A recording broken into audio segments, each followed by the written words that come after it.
amis, soyons humbles, on n'est pas les seuls. Cet homme-là était un fils d'ouvrier. Il a quitté l'église du Mexique, où le père fondateur de mon pasteur avait construit 250 églises au Mexique, une radio chrétienne, un réveil sans comparaison. Mais cet homme qui travaillait à ses côtés a dit « J'en veux plus, c'est de la religion, je m'en vais ». Il est parti en Espagne et Dieu lui a donné ce ministère merveilleux pour les pauvres, pour les séropositifs. J'ai rencontré les responsables de ce ministère. Aujourd'hui, ils sont tous morts, parce qu'à l'époque, il n'y avait pas la trithérapie. Pourtant, Dieu guérit. Ah, qu'est-ce qu'on fait de ça? Il le croyait. Mais ça, laissons à Dieu ce qui est à Dieu. Soyons humbles. Mais ce ministère a été rejeté par l'Église, par la Fédération protestante d'Espagne et l'Église évangélique d'Espagne. Et le jour où il y a eu cette conférence, je n'oublierai jamais, j'ai vu le pasteur qui était responsable de cette fédération protestante qui a demandé pardon au nom de leur dénomination. Et il pleurait en voyant toutes ces âmes. Ces gens qui se disaient chrétiens et nouveaux étaient les propres persécuteurs de véritables nouveaux. Seulement, ils n'avaient pas l'étiquette religieuse. Évidemment, quand on a des tatouages, quand on n'a plus de chicos, et puis qu'on loue Dieu, bah, ça fait tâche. Aujourd'hui, il y a trop de gens bien dans les églises. Moi, je dis toujours, j'en ai marre de voir des gens cravatés bien. Vous savez pourquoi on a des costards? C'est pour cacher la nudité de notre honte et de notre péché. C'est le synonyme de la religion. Pourquoi les curés ils ont des toges? Pour cacher leur honte. Parce que Jésus a dit, vous êtes beaux de l'extérieur, mais vous êtes pourris de l'intérieur. Vous n'êtes que des sépulcres blanchis. La particularité d'un sépulcre blanchi, c'est qu'une pierre tombale est blanchie à la chaux. Et elle est magnifique. Quand vous allez dans les tombes juives, vous voyez des tombes magnifiques, blanches et décorées. Mais à l'intérieur, c'est pourri, il y a la mort. C'est ça la religion. C'est pour ça qu'on n'est pas là pour avoir des costards, des toges, je ne sais quoi. C'est pas la forme, c'est le fond qui compte. Hein. Vous avez des gens qui ont la toge et qui ont le cœur pur. Attention. Hein. Encore une fois, on parle de profondeur, hein, pas d'aspect visible. Mais très souvent, les gens qui font les coques avec leurs beaux costards, il y a un problème.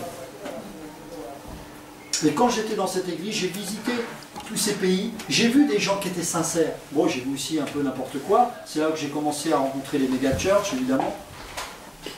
Et en tant que bon français, j'étais choqué de voir tout ça, évidemment. Et puis à un moment donné, j'avais soif de Dieu encore plus. Et un jour, j'ai rencontré un homme qui était mon Gamaliel à moi pendant 10 ans. Et là, j'en ai bavé. Là, je peux vous dire que j'en ai bavé.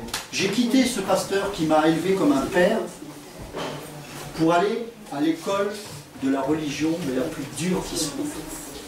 On prêchait l'autorité pastorale. La perte du salut quand on quittait ce ministère. Alors, il ne prêchait pas la perte du salut, mais il disait que si... En fait, c'était comme si ce ministère était le seul ministère agréé de Dieu. Et pendant 10 ans, je me suis coupé de tous les autres mouvements qui existaient. Le lundi, enseignement théologique. Le mardi, enseignement théologique. Le mercredi, culte. Le jeudi, enseignement théologique. Le vendredi, repos. Le samedi, évangélisation. Dimanche matin, culte. Dimanche soir, culte. 4 jours sur 5, j'ai étudié la parole jusqu'à 1h du matin. Avec une femme et 3 enfants. Là, j'étais un sacré câlin, je peux vous dire. Quand j'ai eu mon diplôme de théologie à la fin, et en même temps, quasiment un an après, mais, mon diplôme d'ancien, parce que c'était des diplômes, c'est bête, mais c'est comme ça, j'ai fait une dépression. J'étais tellement épuisé, j'ai fait une dépression. Les 3 premières années étaient merveilleuses parce que cet homme aimait Dieu. Mais il est devenu un gourou. Sa parole a changé, elle est devenue de plus en plus intellectuelle. Il dominait comme un nicolaïte sur le peuple. Et nous étions malheureusement tremblants devant lui.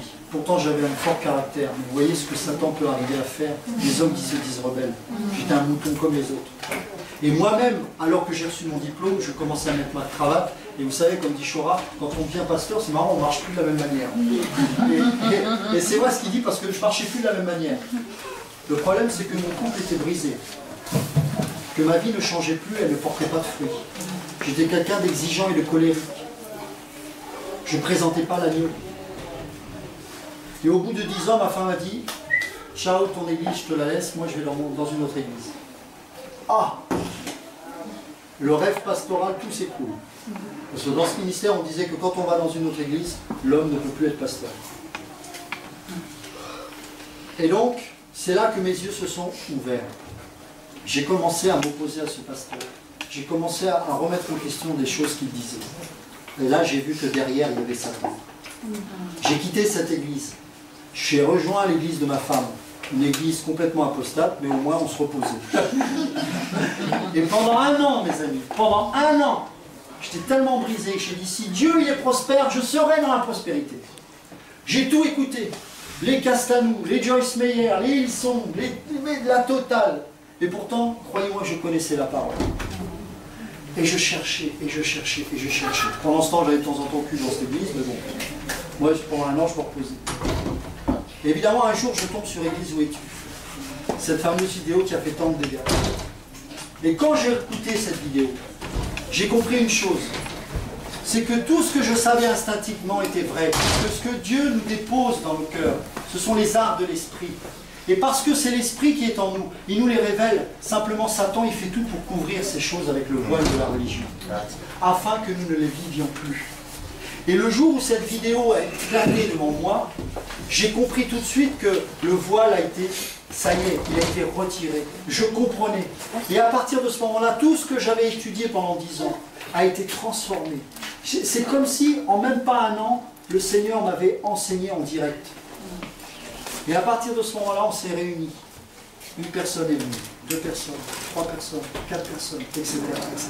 Les œuvres bonnes que Dieu avait préparées d'avance pour vous et moi se manifestent au temps de Dieu. Amen. Mes amis, ça a pris 14 ans. 14 ans, ça fait mal. Hein?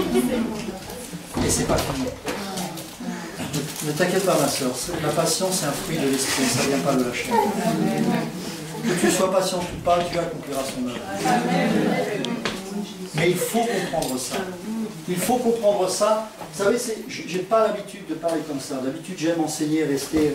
Mais je sais que le Saint-Esprit veut faire quelque chose dans vos vies. Il faut que vous compreniez que si vous passez par ces moments-là, notre responsabilité en tant qu'homme de la parole, c'est de dire que ce n'est que le commencement. Ce n'est pas de dire que ça va aller. Non, ça ne va pas aller. Mais alors, vraiment pas du tout. Mais surnaturellement, vous allez être dans la capacité, comme on l'a fait tout à l'heure, de louer Dieu, malgré tout. Et ça, c'est le miracle de Dieu. Vous savez, être disciple des Christ, c'est pas être comme Joyce Meyer en disant développer les 7 points pour avoir une vie de victoire par rapport à votre couple ou je ne sais quoi. C'est de dire que lorsque tout va mal, eh ben, je continue à louer Dieu. Ça, c'est une vie de disciple. Parce que ça se voit. Et ce qui amène les gens à la conversion, c'est pas que vous allez bien dans cette vie. C'est que même quand ça va mal, vous continuez à louer Dieu. Et ça amène les conversions. C'est ça qu'il faut dire au peuple. C'est pas leur balancer un évangile à l'eau de rose. C'est plus le temps. Il y a l'enfer qui est là. Il y a les portes de l'enfer qui s'ouvrent. Les gens vont tomber dedans. Et plus, moins on leur dit la vérité, eh bien, plus ils vont tomber dans ces portes-là. Donc, on n'a pas le temps de caresser la chair. On n'a pas le temps de rester populaire. On n'a pas le temps. Vous savez, il y a beaucoup de gens qui me demandent. Il y a beaucoup de gens qui veulent me conseiller. Aujourd'hui, je coupe tout. Téléphone, adresse, Skype, je coupe tout. Et pourtant, ma nature, c'est d'aller vers les autres. Le Seigneur m'a dit, arrête ça. Arrête ça parce que je vais te reprendre. Dieu parle, mais il faut obéir. Il ne faut pas chercher à plaire aux gens. Et si les gens ne vous comprennent pas, ce n'est pas votre problème. Allez voir mon Dieu, moi il me dit ça. Moi j'y suis pour rien. Si vous n'êtes pas content, allez voir mon boss. Donc il faut qu'on sorte de cette religion. Il faut qu'on sorte de ces non-dits. Il y a beaucoup de gens qui vous parlent, mais vous savez que le Saint-Esprit nous dit il y a quelque chose qui ne va pas. Il y a quelque chose qui ne va pas. Laisse tomber. Laisse tomber. Laisse cette personne face à la croix. Laisse-la vivre ces choses. Ne t'occupe pas de ça parce que c'est toi qui vas en être affecté. Mais pourtant, je ne comprends pas, j'ai 20 ans d'expérience. Laisse tomber ça. Tu n'as pas compris au bout de 20 ans que tu n'es rien? Oui, c'est vrai. C'est vrai. Mais c'est difficile la vie chrétienne. Je vous le dis encore, c'est difficile. Mais comme Jérémie, on peut dire, tu m'as vaincu. Tu m'as vaincu. Et la plus belle parole de Dieu, c'est ça. Tu m'as persuadé, et je me suis laissé persuader. Tu m'as saisi et tu m'as vaincu. À partir de ce moment-là où j'ai compris dans ma vie chrétienne que Dieu était réel et que ce n'était plus une religion, tout a changé dans ma vie. Quand on se réunissait, on s'imposait les mains entre nous. On s'imposait les mains entre nous. Les démons partaient. On vivait les guérisons, c'était merveilleux. 1 an après, division. tout le monde parti. Brisement, ça continue, ça continue, ça continue. C'est dur, hein? Un jour, le Seigneur me dit, le vase est brisé. Ce qui a démarré dans l'œuf, je le brise. Je vais repartir sur un nouveau vase. À partir de ce moment où il a dit ça, une nouvelle œuvre est commencée, encore plus glorieuse qu'avant. Allez comprendre quelque chose. C'est mystérieux. Ça, tant qu'on n'est pas brisé, on va essayer de rattraper les choses par nous-mêmes. Vous savez, j'ai vu des hommes de Dieu qui ont perdu l'autorité de Dieu, et qui ont perdu l'onction, tels des Saül. Moi j'appelle ça l'esprit de Saül. Des gens qui, à force de désobéissance, veulent à tout prix rattraper le coup, mais c'est trop tard. C'est dur, hein? Malheureusement, il y a un homme que j'ai connu qui a eu ça. Et je sais que si je le revois, je dis, c'est fini. Ça fait 30 ans que tu résistes. C'est fini. Saül a voulu rattraper les choses. Est-ce que Saül était destiné à aller en enfer? Non. Vous savez que Saül aurait pu rencontrer Dieu tout en perdant l'onction de la royauté? Comment d'après vous? Dieu parle. Vous savez comment? Hein? Oui, bien sûr. Mais au-delà de ça, le fruit visible de la repentance, ça aurait été quoi? C'est-à-dire ouais. Laisser la royauté à David. Ah, brisement total. Vous voyez jusqu'où on peut nous amener? Jusqu'où on peut nous amener? C'est incroyable, hein? Parce que Dieu est miséricordieux, et tant qu'il y a la vie, il fera tout pour nous amener au salut. Mais s'il a décrété que cet appel-là, c'est fini, cette capacité à opérer des choses de la part de Dieu dans tel ou tel domaine, c'est terminé, acceptons-le. Mon Seigneur, ok, j'ai raté le coche, maintenant qu'est-ce que je fais? Vous savez, la grâce, elle est plus citée dans l'Ancienne Alliance que dans la Nouvelle. Le mot grâce est répété plus dans l'Ancienne Alliance que dans la Nouvelle. Donc la grâce a toujours existé, mais la grâce et la vérité se sont manifestées en Jésus-Christ. C'est-à-dire qu'avant elle était cachée, après elle a été pleinement révélée. Mais la grâce a toujours existé. Et c'est la grâce de Dieu, selon le titre de Rose, qui nous pousse à renoncer à l'impiété. C'est pas la loi, c'est pas il faut que. Et pour apprendre l'obéissance, il faut souffrir, comme le maître. Et Saül avait la possibilité de vivre peut-être quelque chose de plus grand. Et en nous, il y a tous un cœur de Seigneur. En nous, il y a toujours quelqu'un de désécurisé qui veut absolument trouver une légitimité aux yeux des hommes parce qu'on sait que Dieu nous dit ça, je ne le veux plus pour toi, n'essaie plus d'aller voir telle ou telle personne. Accepte-le. Le jour où j'ai déchiré mes diplômes, le jour où j'ai renoncé à soi-disant mon appel, je ne pensais pas qu'un jour, Dieu finalement allait utiliser ce qu'il m'avait promis il y a 15 ans de cela, au travers de ce diplôme que j'ai déchiré. Parce que pendant ce temps-là, il disait, ça y est, il a enfin compris. Il a compris qu'il ne doit pas s'appuyer sur la connaissance, mais sur la relation. Ça a pris 15 ans pour que je comprenne ça. C'est grave. Je ne me mets pas au pinacle là. C'est grave, 15 ans pour que je comprenne juste un point, qui est la relation. Mais aujourd'hui, quand je vois des religieux, parce que je sais que je suis passé par là, je peux avec amour dire les choses, je peux être ferme mais continuer d'aimer, parce que je suis passé par là. Pourquoi nous devons être capables de vivre ces choses? Parce que Christ l'a vécu et nous a donné la force par l'Esprit Saint de pouvoir vivre ces mêmes choses. Le rejet, la persécution, la trahison, l'abandon.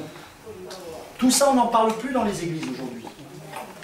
Parce que l'église ne s'appuie plus sur le Saint-Esprit, mais sur une persuasion humaine, sur une sagesse, sur une philosophie humaine. Il y a une forme d'onction. Vous savez, Hitler, il avait l'onction. Pas l'onction de Dieu, mais il avait l'onction. Écoutez le discours de Hitler à Nuremberg, vous avez la chair de poule. C'est terrifiant. Et je peux vous dire que je ne jugerai pas ceux qui ont mis mes grands-pères dans les camps de concentration, parce que moi, devant Hitler, je ne sais pas ce que j'aurais fait. Je parle dans la chair, bien évidemment. Vous savez, il y a un acteur qui est, certains peut-être connaissent, un vieil acteur qui s'appelle Pierre Freinet. Il faisait une pièce de théâtre pendant la guerre et il apprend que Hitler va, à la fin de la représentation, féliciter les acteurs. Et Pierre Freinet, qui était quelqu'un de... Voilà, il avait du caractère, il dit je ne saluerai jamais cet homme. T'as raison. Il est passé devant tous les acteurs. Il est tombé, un petit homme, hein, Hitler était tout petit. Il voit Pierre Freinet qui était grand, charisme. Il voit les yeux d'Hitler, il baisse la tête et il serre la main. Et vous croyez que Satan, il n'a pas une puissance? Nous, on croit défier avec notre révolte charnelle Satan en personne, parce qu'il est la représentation du fils de Satan, de l'Antéchrist en personne. Vous croyez qu'il a une onction seulement charnelle? Non, spirituelle, mais diabolique. Si on n'est pas rempli de l'esprit. Vous savez, avant de dire à un pasteur, je quitte l'église, charnellement, je n'arrivais pas à ouvrir la bouche. Il y avait une manifestation diabolique derrière. Il tenait les âmes. C'était fort, hein. Je ne sais pas si vous avez rencontré des églises comme ça, mais je peux vous dire que c'est dur. Hein. Il tenait tout le monde comme ça. Quand j'ai pris position, j'ai dû aller chez lui. Parce que j'y arrivais pas, j'ai dit non, j'attends pas le prochain culte parce que je sens que je vais lâcher. J'y vais. Et Dieu a béni parce qu'il s'est tué et j'ai pu partir. Mais c'était spirituellement que ça se passait, ces choses-là. Il y avait une lutte. Parce que c'était la liberté d'un enfant de Dieu qui était en jeu. Et le diable ne voulait pas ça. Vous savez, Dieu vous laissera aller dans la théologie. Hein. Satan, pardon. Satan vous laissera aller faire ces choses-là. La connaissance et tout ça, c'est bien pour Satan. Pas de problème, vas-y. Tant que tu es malade, tant que tu as une tronche pas possible, il n'y a pas de problème. Tu vas aller dans ces prisons dorées. Parce que tu n'auras pas de rencontre avec ton Dieu d'une manière personnelle. Il n'y aura pas de révélation. Parce que la Bible nous dit que c'est Christ qui est le médiateur. Mais moi, c'était le pasteur qui était le médiateur. Et donc, ça fait des gens malheureux. Donc, toute une vie pour en arriver là. Pour arriver à une transformation. Et c'est pas fini. Je ne sais pas ce que Dieu me réserve pour les 20 ou 30 prochaines années. Au nom de Jésus, durant 20 ou 30 prochaines années. Mais ce que je veux dire par là, c'est que c'est pas fini. Et comme je dis souvent, pour ceux qui ont fait du canevas, vous prenez une aiguille avec de la laine et puis vous faites ça et vous suivez les motifs de couleurs pour faire un tableau. Le problème, c'est que nous, nos dieux aujourd'hui, on voit que l'envers du canevas. C'est-à-dire il y a plein de nœuds, il y a plein de raccords, c'est moche. Mais Dieu, il sait ce qu'il fait et un jour au ciel, on verra l'envers du tableau. Le véritable chef-d'œuvre qui est en train de prendre. Mais en attendant, ça fait mal, ça pique la chair. Il taille, il émonde, il transforme. C'est lui le maître. Nous sommes le vase et il nous forme avec ses mains. Et des fois ça coince. Pas ça, pas ça, ça fait mal. Si, hop, il le fait. Ah, ça fait mal.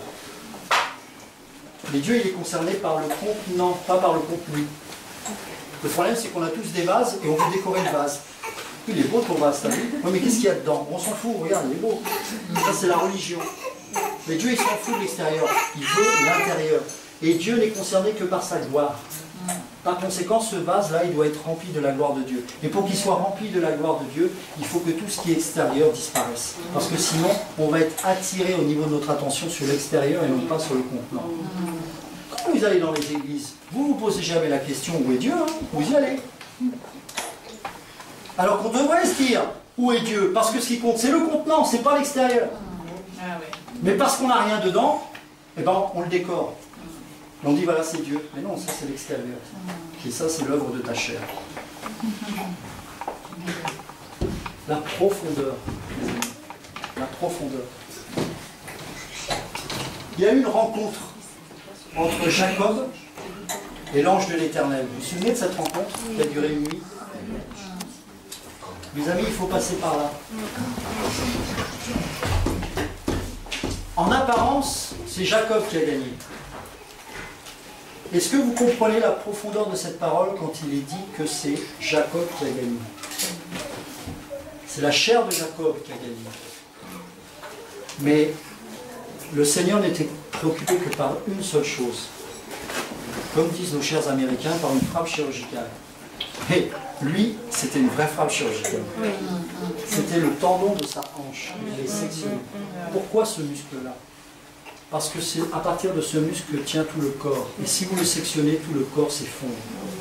Jacob, son nom veut dire magouilleur, voleur. Il voulait Dieu, comme tous nous avons voulu Dieu, mais avec la chair. Et à un moment donné, il va y avoir l'ange de l'Éternel qui va nous combattre. C'est ce que dit Jérémie. Hein.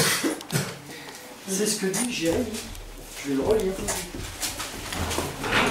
Tu m'as saisi et tu m'as vaincu. Il y a trop de chrétiens vivants dans les églises. Nous devons voir des hommes et des femmes qui ont été vaincus par l'épée de Dieu.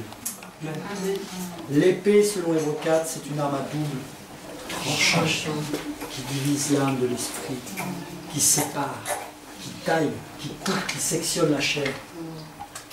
À partir de quand Jacob a eu son nouveau nom, Israël? À partir du moment où le tendon a été sectionné. Paf! Et à partir de ce jour, il a commencé à marcher comme ça. Oh, mais tu n'es pas de Dieu. Confesse la guérison au nom de Jésus. Prêche la prospérité. Ah ouais, mais j'y suis pour rien, alors je l'ai dernier ma section. Et vous regarderez la suite, c'est que Israël, le mot Israël ne va pas être utilisé tout de suite. Mais de plus en plus, effectivement, Israël va apparaître. Et c'est seulement à la fin de ces jours qu'on ne verra plus Jacob mais Israël. Et Israël voyait les choses, mais d'une manière charnelle. Et c'est pour ça que Dieu l'a rendu aveugle. À l'inverse de son propre père Isaac, qui lui était aveugle à cause de la chair. Il aimait les choses, il aimait la viande, il aimait la nourriture. Et c'est pour ça que son frère avait la faveur de son père, plutôt que Jacob lui-même. Et ça l'a rendu aveugle. Mais avec Jacob, il va faire exactement l'inverse. Tu vois beaucoup trop clair, tu es beaucoup trop magouilleur. Non seulement je vais te sectionner la chair, mais je vais te rendre aveugle. Afin que tu apprennes à voir spirituellement les choses. Et qu'est-ce qu'il a fait quand il a béni Ephraïm et Manassé? Il a inversé la bénédiction. C'est l'aîné qui devait être béni de la main droite. Et de la main droite, il a béni le cadet. Et quand Joseph a voulu le reprendre, qu'est-ce qu'il a dit? Laisse Dieu faire. Waouh! Toute une vie pour comprendre ça. Toute une vie. Misérables que nous sommes. Mais qu'il est bon de se laisser briser par la main du Père. Qu'il est bon de se briser par la main du Maître. Mes amis, je veux qu'en repartant d'ici, vous appreniez à avoir de la profondeur avec Dieu. Que votre susceptibilité soit brisée au nom de Jésus. Je n'ai pas envie de prêcher ça, je vous assure. Mais je souffre de voir le chrétien beaucoup trop susceptible. Vous ne rencontrerez pas la gloire de Dieu avec votre chair. La susceptibilité n'est pas de Dieu. Il y a un mot qui n'existe plus, c'est la soumission, et pourtant elle est importante. C'est vrai que nous prêchons qu'aujourd'hui l'évangile est libéré. Il n'y a pas aujourd'hui le clergé et les laïcs. Mais il y a un ordre. La Bible nous dit, obéissez à vos conducteurs. Bien sûr que le mot veut dire, laissez-vous convaincre par la parole. Mais il y a un ordre. Et sous prétexte qu'on a libéré les gens, entre guillemets, on ne peut plus rien leur dire. Susceptibilité, ça c'est le fruit de la chair. Trop d'orgueil, trop d'égout. Et derrière les mots, il y a quelque chose d'autre qui est signifié derrière. Mais heureusement qu'on a le Saint-Esprit, heureusement que Dieu nous donne à chacun le discernement. Pas pour condamner les gens, parce que le but c'est l'amour, mais pour les amener à une rencontre avec Dieu, pas avec un homme. Vous savez, il y a des gens que je conseille, je connais leur mauvaise motivation.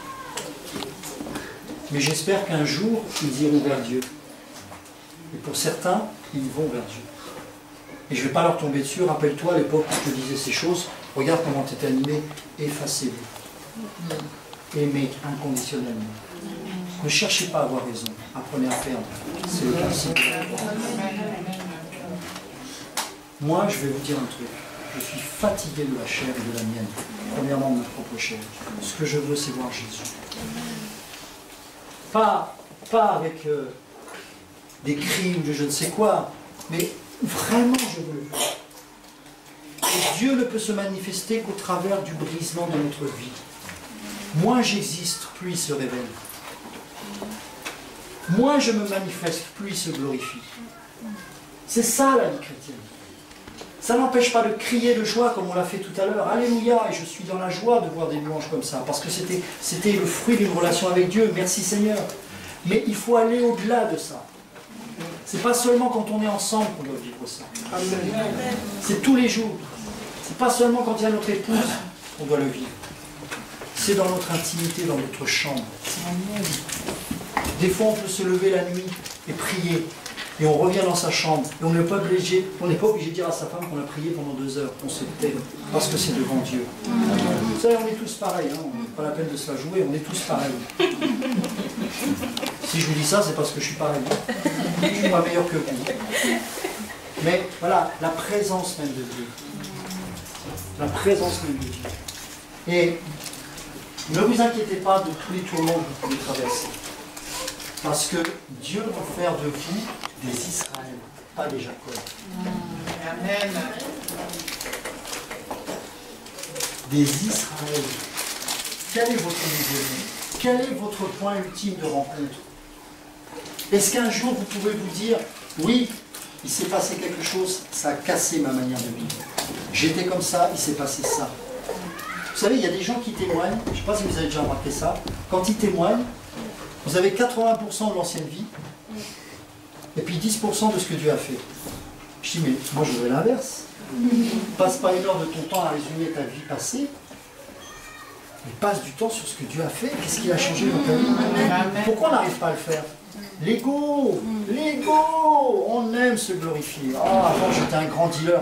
Il y a une sœur qui était dans notre assemblée, elle disait, quand elle était dans son église avant, il y avait un Brésilien qui était venu et il montrait comme un trophée sa poitrine avec les balles qui avaient traversé son corps. J'ai dit, pauvre homme. Dieu t'a fait traverser ces épreuves pour montrer ça? Non, tu t'humilies et tu rends gloire à Dieu. Mais il chauffait la salle pour ça. Ah, ça a amené des soi-disant conversions, des gens qui étaient impressionnés, mais il n'y avait pas de sanctification, donc il n'y avait pas de changement, donc il n'y avait pas de conversion. C'était que des esbroufs. Paul pouvait se targuer de montrer les marques et les coups, mais c'était les marques de l'amour. Il ne se vantait pas de ces choses. Il était en train de dire aux Corinthiens, mais vous ne comprenez pas que tout ce que je fais, c'est par amour. Vous me méprisez quand je viens vous voir. Parce que vous savez pourquoi on le méprisait? Parce qu'il était très petit, chauve, et qu'il avait une voix comme ça. Ah, c'est pas le Paul qu'on imagine ou qu'on voit dans les vidéos. Hein. Et donc c'est la raison pour laquelle il le méprisait. Et il disait, oui, mais quand tu nous écris, alors là, c'est en puissance, etc. Mais dans les deux cas, il était rempli d'esprit. Simplement, les Corinthiens étaient charnels. Et donc, d'ailleurs, le passage de 1 Corinthiens 2 et 3 qui nous parle des chrétiens charnels, c'est pas par hasard que ça a été cité dans Corinthiens. C'est parce qu'ils étaient charnels. Et donc, ils voyaient Paul avec les yeux de la chair. Vous trouvez que normal, bon, tant pis, je vais le dire, vous trouvez normal que parce que c'est un tel ou un tel, il y a toutes les sœurs qui tombent en extase, qui sautent, les bibles volent de partout et ça tombe par terre, vous trouvez ça normal? C'est l'idolâtrie. Amen. Vous m'entendez? Et c'est pas la faute de l'homme de Dieu, hein, parce que lui il fait son job, il sert Dieu. Et croyez-moi, à mon avis, ça doit le faire souffrir. Mais il y a d'autres hommes ou des sœurs qu'on invite, c'est marrant, il ne se passe pas les mêmes choses et pourtant il y a autant d'onction. Ah! Idolâtre. Idolâtre. Il y a des gens qui mettent sur leur fond d'écran des pasteurs et des machins. Idolâtres. C'est la parole de Dieu que tu dois mettre au fond d'écran. Pas l'homme de Dieu. L'homme de Dieu, il peut tomber du jour au lendemain. Tu auras la femme avec ton fond d'écran. Par contre, Dieu est le même hier, aujourd'hui, éternellement. Oui. Jamais. C'est un modèle tant que je vois Christ. Le jour où je ne verrai pas Christ, je dois le reprendre comme les autres. Et il servira Christ jusqu'au bout au nom de Jésus, j'en suis sûr. Parce qu'on prie aussi pour lui, il a besoin de prière. C'est un homme que j'admire beaucoup, mais on doit s'aimer comme des modèles, pas comme des idoles.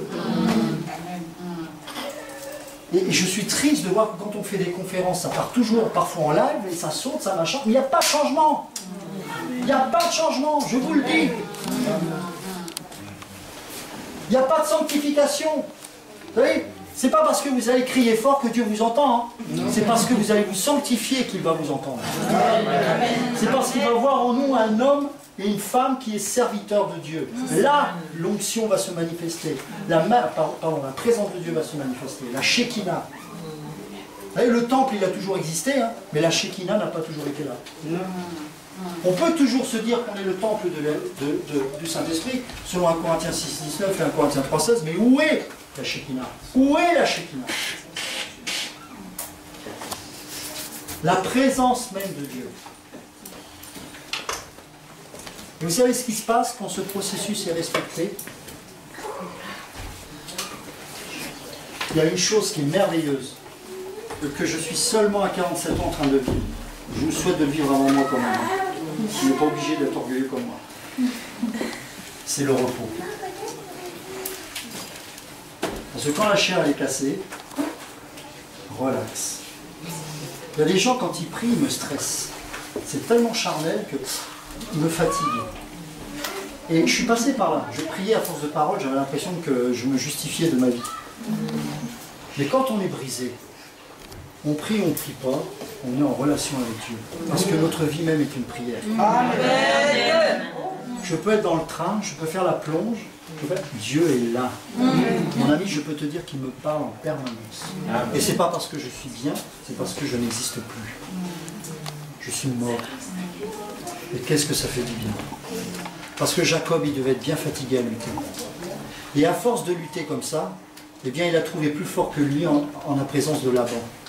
Moi, j'ai eu mon Laban pendant 10 ans. J'ai servi cet homme. Je peux vous dire que ça fait mal dans la chair. Il dit, tu veux résister? Attends, je vais te faire connaître quelqu'un de plus dur que toi. Mais à un moment donné, on en a tellement marre que quand l'ange de l'Éternel se laisse se manifester à nous, on a envie que d'une chose, je ne te laisserai pas tant que tu n'auras pas béni. Et comment il a béni? Il a répondu à la prière. Vous savez comment Dieu a béni?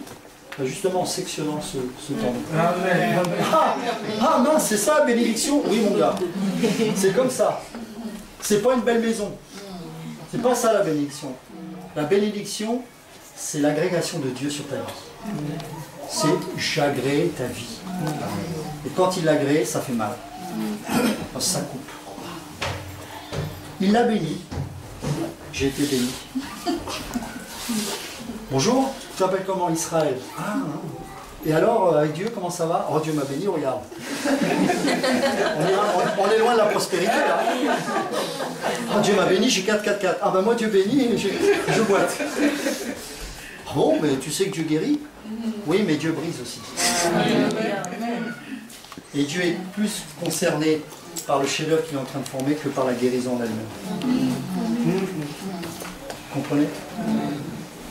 Donc si on comprend ces choses, bah on réalise quoi? Il n'y a rien à faire. Vous savez, quand aujourd'hui on me dit toi qui sers Dieu depuis tant d'années, qu'est-ce que tu aurais comme conseil à me donner? J'en ai pas. Ah si, une chose, c'est ce que j'ai dit il y a 2 jours à 2 jeunes hommes que j'aime beaucoup. Je m'en fous. Vous savez, quand on fait du théâtre, il y a une technique intéressante, c'est qu'avant d'aller sur scène, pour vaincre son trac, on fait « je m'en fous » comme ça. Et puis, il paraît que les nerfs se lâchent, ça fait du bien. Mais je dis, tu sais, il n'y a pas besoin de faire ça dans la chair. À force d'être brisé, maintenant, je m'en fous. Tu peux penser ce que tu veux de moi, tu peux dire ce que tu veux de moi. Tant que Dieu me justifie, je m'en fous. Et ça, c'est la paix de Dieu qui surpasse toute connaissance. Parce que dans la connaissance, il n'y a pas que le savoir, il y a l'inquiétude, il y a le stress, il y a le fait qu'on est désécurisé, qu'on cherche toujours à se justifier, il y a la justice propre. Mais quand on est mort, il y a la paix, il y a le repos, il y a la joie. Il y a des fois, je me dis, je ne comprends pas. Je prie, il y a des gens qui sont guéris, mais ma femme, elle est tout le temps malade. Et ça m'a dit, laisse m'en occuper. Toi, vis ce que tu as à vivre. Ah, mais ça fait mal, c'est le brisement. Je souffre. Je ne comprends pas. Je ne te demande pas de me comprendre, je te demande de me vivre et de vivre. Continue à prier pour les malades, et s'ils sont guéris, alléluia. Mais ne crois pas que tu es pour autant un paria parce qu'il y a tel ou tel. Non, c'est que Dieu utilise le brisement. Et ça peut être la maladie. Regardez Job. J'avais entendu parler de toi. Mais mon œil t'a vu. Vous savez, j'ai jamais vu autant Dieu qu'en ce moment. Et c'est souvent quand je suis fatigué physiquement, que là Dieu se révèle. Parce qu'il peut enfin s'appuyer sur lui-même, sur Dieu lui-même et pas sur moi. Et donc, si vous avez des moments difficiles, peut-être que la réponse, c'est pas je vais te guérir ou je vais changer ta situation. Peut-être que la réponse, ça peut être le cas, attention, hein, parce que Dieu guérit. Hein. Mais ça peut être aussi, laisse-moi te façonner dans cette épreuve. Parce que je veux faire de toi, et ça c'est l'objectif de tous, un être capable de louer Dieu en toutes circonstances. Si vous êtes capable de louer Dieu en toutes circonstances, Dieu est à l'œuvre. Si c'est seulement quand ça va bien, il y a un problème, c'est la chair. Et ça, vous allez me dire, qu'est-ce qu'il faut faire? Rien, laisse Dieu faire, il va s'en occuper. Mais pour ça, ne t'inquiète pas, ma soeur, il va s'en occuper de la patience. Parce que c'est un fruit de l'esprit. C'est comme la sanctification, hein, c'est pas une progression. La sanctification, c'est lié à une relation. Parce que je suis en présence de mon Seigneur, le Seigneur me dit, soyez saints, car je suis saint. Et la sanctification consiste à se mettre à part. On se met à part. C'est pas on ne s'améliore. Vous savez, on ne s'améliore pas dans un système unique. On s'en sépare. On en sort. On ne change pas dans une église religieuse. On la quitte. C'est pas une question d'œuvre. De la même manière, on ne rentre pas dans un ministère en faisant les choses ou en se formant. C'est Dieu qui forme. C'est Dieu qui forme le caractère en nous. C'est le Saint-Esprit qui nous enseigne. Et c'est lui qui nous met à part. Combien de fois Dieu a dit à ces hommes de Dieu, je t'ai mis à part dès le ventre de ta mère. Amen. Il n'a pas dit, tu vas t'améliorer, tu vas faire des cours, je t'ai mis à part. C'est ça. Et donc la vie de Dieu consiste à nous laisser faire par le potier suprême. Amen. Amen. Ça va? Amen. Okay. Est-ce que vous avez des questions? Amen. C'est mystérieux, hein, la vie de Dieu. C'est que ça fait mal, en même temps ça fait du bien. Hein, c'est comme quelqu'un qui fait une chirurgie. On est sur la table d'opération, il y a le chirurgien parfait qui est notre Seigneur, il dissèque et puis il retire la tumeur, il recoue et on est bien. Donc ça fait mal au départ. Vous imaginez Jacob, l'appréhension qu'il a dû avoir parce qu'il a rencontré l'ange de l'Éternel. C'est quand même particulier. Hein. Et Dieu a laissé sa chair agir pour qu'il soit béni. Et il a pris toute une nuit. Il l'a fatigué en fait. Et ça, c'est aussi un autre principe, c'est le principe du combat. Quand on combat, des fois l'adversaire vous laisse vous fatiguer. Et une fois qu'il est complètement fatigué, il peut porter le coup fatal. Et c'est exactement ce que Dieu a fait avec Jacob. Il a laissé Jacob se fatiguer dans ce combat, en lui laissant croire qu'il a bien gagné le combat. Et puis à la fin, alors qu'il ne peut plus bouger, qu'il est crevé, ben là il peut agir. Donc Dieu est grand. Hein. Des fois il va nous laisser nous agiter, puis à un moment donné, à force d'épuisement, crie, Seigneur, j'en peux plus, et moi il dit, ok, maintenant je vais pouvoir agir. Tu vas arrêter de te débattre. Vous savez la particularité d'un berger? Dans le psaume 23, quand il est dit « Ta houlette et ton bâton me rassurent ». Vous savez pourquoi cette houlette et ce bâton rassurent? En fait, un berger avait un bâton droit et au-dessus il avait une houlette. C'est-à-dire ça se terminait par un cercle comme ça. Et des fois, les brebis sont un petit peu faux-folles. Et elles vont quitter le troupeau et elles vont se perdre. Et comme c'était dans les montagnes, elles risquaient de tomber dans les falaises. Et il se trouvait que parfois les brebis tombaient dans les falaises et étaient sauvées in extremis, rattrapées par un rocher. Et pour éviter qu'elle panique, pour récupérer cette brebis, le seul moyen, c'était de casser ses pattes. Parce que comme elle était trop folle, elle risquait de tomber encore plus dans la falaise et là on l'a perdue définitivement. Et donc le seul moyen, c'était que le berger prenne le bâton, le fameux bâton, pour briser les pattes. Et ensuite, avec la houlette, il rattrapait la brebis. C'est exactement l'œuvre de Dieu. Ta houlette et ton bâton me rassurent. Le bâton cogne, il brise les pattes, mais ensuite il y a la restauration de Dieu. Et qu'est-ce que fait le berger ensuite? Il porte la brebis pendant tout le temps de la reconstruction de l'os, en fait, sur ses épaules. Et du coup, parce que la brebis va être sur les épaules du berger, elle va apprendre à entendre la voix du berger. Et une fois que la brebis sera complètement guérie, elle s'enfuira plus du tout du troupeau. Et bien c'est exactement ce que Dieu fait dans nos vies. Il y a le bâton et la houlette. À un moment donné, il nous porte. Il y a un temps où on est proche de Dieu. Et il y a un moment où non pas qu'on s'éloigne, mais qu'on est enfin dans le troupeau et qu'on a appris l'obéissance par les choses qu'on a souffert. Vous comprenez? C'est le véritable évangile. On est loin des paillettes, hein. Mais c'est beau. Parce que qui n'a pas rêvé d'avoir un papa comme ça? Vous savez, mon papa m'a aimé, mais il m'a jamais aimé comme ça. Moi, il disait qu'il m'aimait quand il m'achetait une mobilette. Ça ne m'intéressait pas, la mobilette. Mais c'était dit je t'aime, sans qu'il attende quelque chose de moi en retour. Enfin, ce Dieu-là, mon vrai Père, c'est Dieu. Parce que lui, il m'aime comme ça. Amen. Et s'il me fait mal, je l'accepte parce qu'il y a toujours la houlette derrière. Il casse, pas pour détruire, pour reconstruire. Le problème, c'est que nous, on est tellement forts, vous savez, on n'arrive pas à marcher droit. Et parfois, il faut casser la jambe qui est plus haute que l'autre pour qu'elle redevienne plus équilibrée, qu'on apprenne à marcher dans la doctrine. Vous voyez, la doctrine, c'est la vérité, en fait. La doctrine, c'est Didas Kalia, c'est qu'est-ce que Dieu pense sur tel ou tel sujet. Et pour qu'on arrive à obéir à cette doctrine, il faut qu'on apprenne à avoir des jambes équilibrées, un regard fixe vers le Seigneur. Et pour ça, eh bien, il casse toutes les choses qui nous empêchent de marcher droit. Et quand c'est reconstruit non pas comme nous on le veut, mais comme lui il veut, afin que nous puissions apprendre à marcher droitement. Tout comme cette brebis qui ne s'écartera jamais du troupeau, parce que Dieu a reconstruit sa jambe à sa façon, à la nôtre. C'est ça la vie. Amen. Ok, vous avez des questions, des commentaires?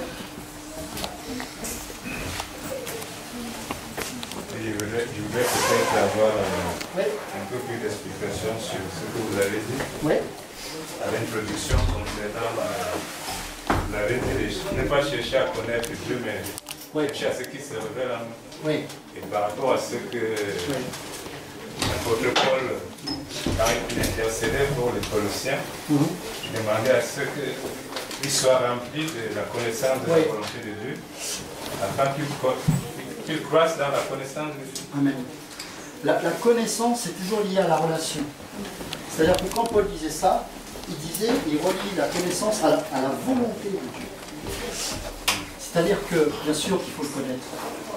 Mais comme moi, je dois apprendre à te connaître. Je vais te donner une image qui va t'aider. Mon frère, je peux le connaître si je prends une photo de... Tiens, non, je vais faire différemment. Je peux le connaître si, par exemple, je l'endors, je le mets sur une table d'opération, je vais le disséquer. Je vais voir, ah, il y a un cœur qui est comme ça, et le machin, voilà. Ça, c'est connaître. Ok. Le connaître de Dieu, c'est pas ça. C'est je m'intéresse à lui. Qui tu es? Quelle est ton histoire avec Dieu? Qu'est-ce qui te motive à venir ici? Eh bien, c'est exactement ce qu'on doit faire avec Dieu. Jésus, qui tu es? Qu'est-ce que tu as fait pour moi? Qui suis-je? Depuis quand tu me connais?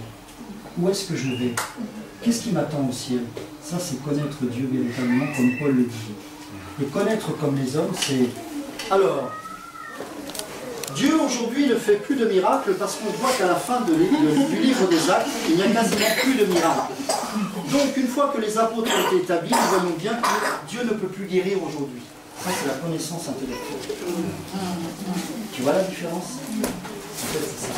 Et quand je dis ça, évidemment, c'est dans le sens intellectuel des choses. Je vais vous donner un exemple. La première fois que je suis venu... La première fois que je suis venu dans une assemblée dite réveillée,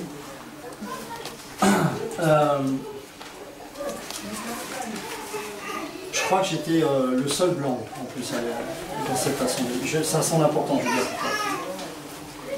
Je suis arrivé là, il prêchait le message, la vérité qui était prêchée, rien à dire. Quand je suis arrivé, j'ai vu du légalisme et j'ai vu aucun amour.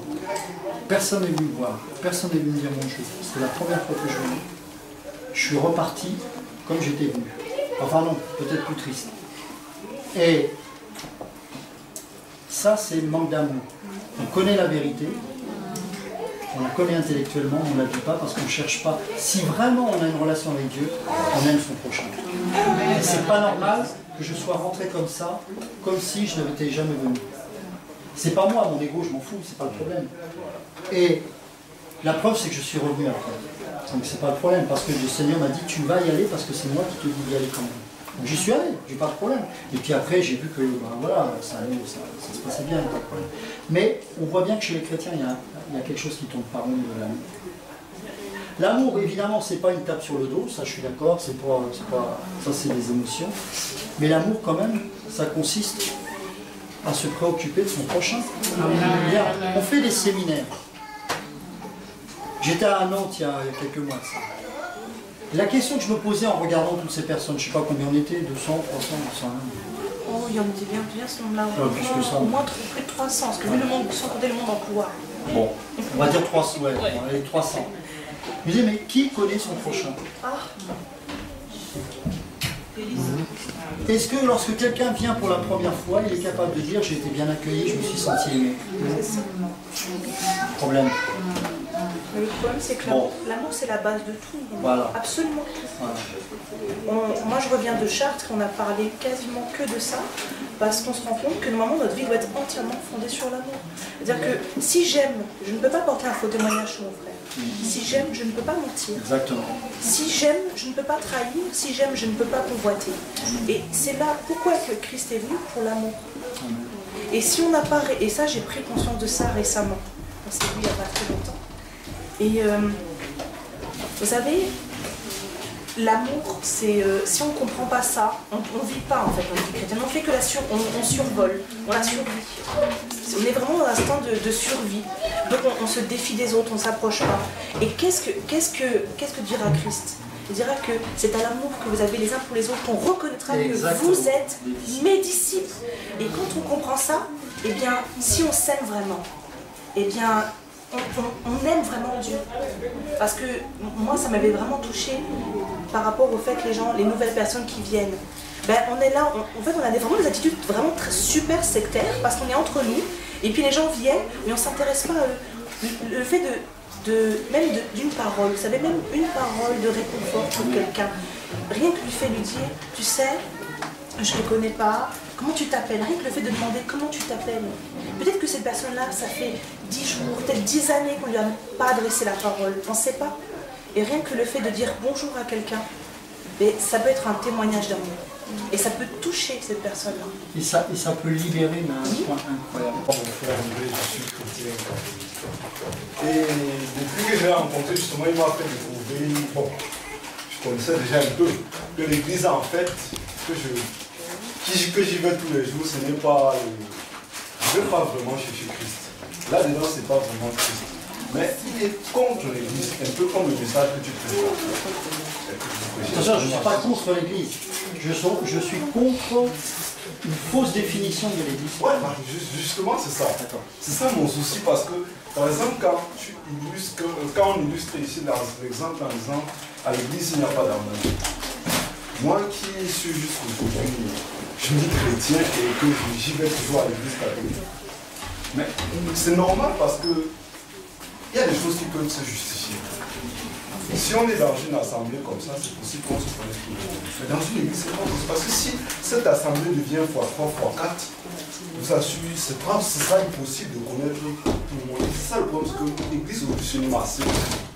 Et le problème, c'est que là-dedans, moi je trouve que je vous suis très bien. Et puis j'analyse, je comprends un peu les choses. J'ai aussi un peu fait de théologie. Et il y a des choses que je sais aujourd'hui que l'église c'est du mensonge, c'est de l'idolâtrie, c'est vrai, là, je suis entièrement convaincu.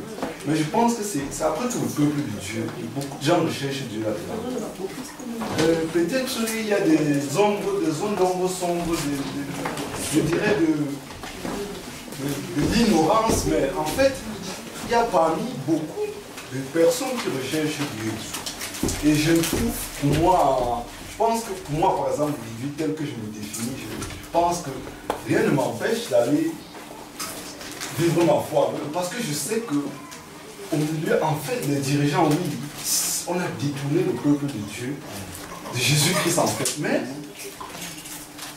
le chrétien aussi, ce n'est pas celui qui va pour... le Christ lui-même n'est pas venu pour les biens portables.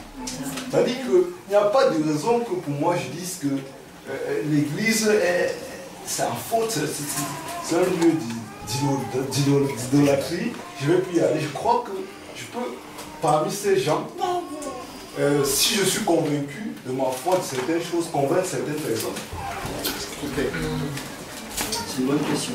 Tu es catholique? Oui. Qu'est-ce que nous dit Matthieu 16, 18? Matthieu chapitre 16, verset 18.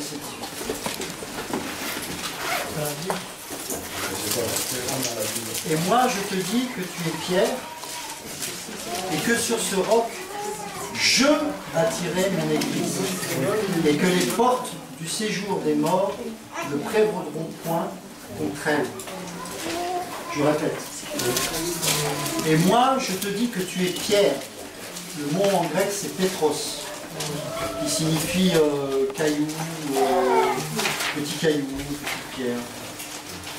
Et que sur ce roc, le mot c'est Pétra, qui veut dire rocher. C'est Jésus qui parle, je bâtirai mon église. Donc, bon, c'est un verset qui est très important parce que c'est là que tu trouves la définition de l'église au départ. Donc quand il est dit, et moi je te dis que tu es Pierre. Donc tu es Pierre en tant qu'être vivant, en tant que personne née de Dieu. Et que sur ce roc, c'est-à-dire Christ le rocher, et qu'est-ce qu'il est dit précédemment au verset 16? Tu es le Christ, le Fils du Dieu vivant. C'est-à-dire que Pierre, à ce moment-là, reçoit une révélation. Quand Jésus dit, d'après vous, qui dites-vous que je suis? Il y en a qui disent, tu es Élie, tu es ceci, que... En fait, c'est normal, puisqu'en lui, il y a tous les prophètes. Mais Pierre reçoit une révélation qui va au-delà de tout cela. Il dit, tu es le Christ, le Fils du Dieu vivant. Et quand Jésus dit que tu es Pierre, c'est-à-dire Pétros, et que sur ce roc, Pétra, je bâtirai mon église, c'est sur la confession que Pierre a fait. Tu es Christ, le Fils du Dieu vivant. C'est-à-dire que l'église a pour base Christ, Fils de Dieu vivant. Ensuite, que c'est Jésus en personne qui bâtit son église, pas les hommes. C'est pour ça que l'église ne peut pas être une religion. Puisque la religion, le mot grec en latin, c'est ligare.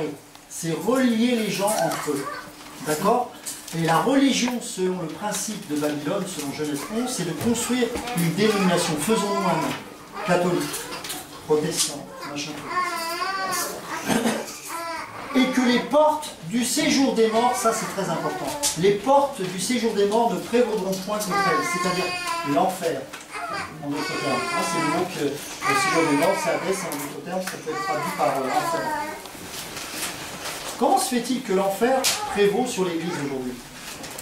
Puisque Dieu dit lui-même que c'est Christ, premièrement, qui bâtit son Église sur la révélation qu'il est le Fils de Dieu, et qu'ensuite l'enfer ne peut pas prévaloir. C'est parce que dans Apocalypse 17, il est écrit ceci. Tu vas comprendre après. Je vais en revenir.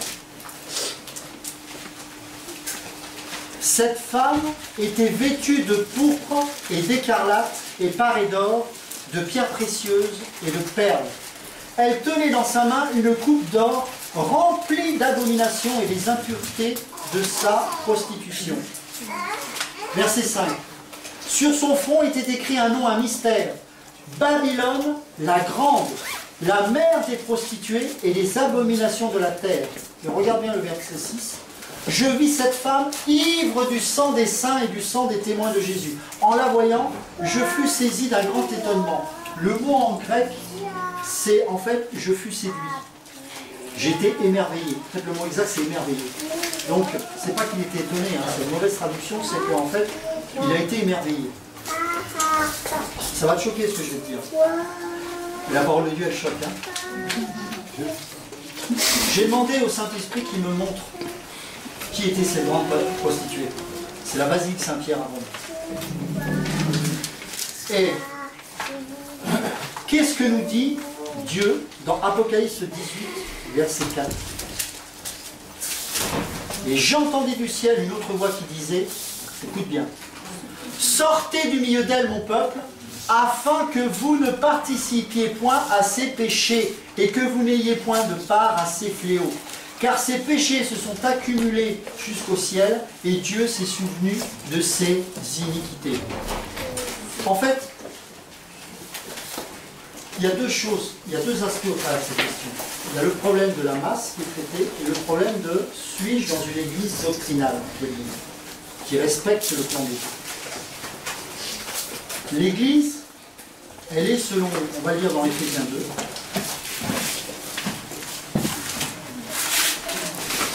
parce que c'est la parole qui donne le standard de l'église. Hein.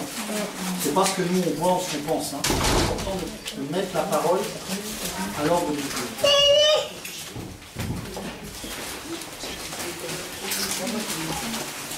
On va prendre Éphésiens 5, verset 27. On va prendre à partir du verset 25. Donc Éphésiens chapitre 5 à partir du verset 25. Marie, que chacun aime sa femme comme Christ a aimé l'Église et s'est livré lui-même pour elle. Donc là, on parle de l'Église. Afin de la sanctifier. Comment? En la purifiant et en la lavant par l'eau de la parole. Pour faire paraître devant lui cette Église glorieuse, sans tache, ni ride, ni rien de semblable, mais sainte et irréprochable. Ça veut dire que le standard de Dieu, c'est que cette Église doit être sainte, pure, sans tache et irréprochable. Ok. Éphésiens chapitre 2, verset 19.